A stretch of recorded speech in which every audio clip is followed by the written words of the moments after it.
But recent. দেখো, রাগ করে উল্টাপাল্টা কিছু করে বসো না।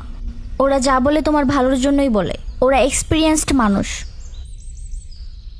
যারা এক্সপিরিয়েন্স মানুষ তারা জীবনে সব কিছু বলবে না, কজ তারা ক্রিয়েশন বোঝে। তারা কখনোই অন্যের ক্রিয়েশনের নাক গলাবে না। এই, তোমাকে এত বুঝতে বলছি?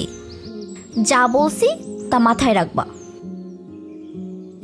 ওকে, ঠিক আছে, টপিক চেঞ্জ। তাই না? ওকে, আর বলবো না। চলো বের হই। চলে যাবা? মাত্র না আসলে এখনই চলে যাবা?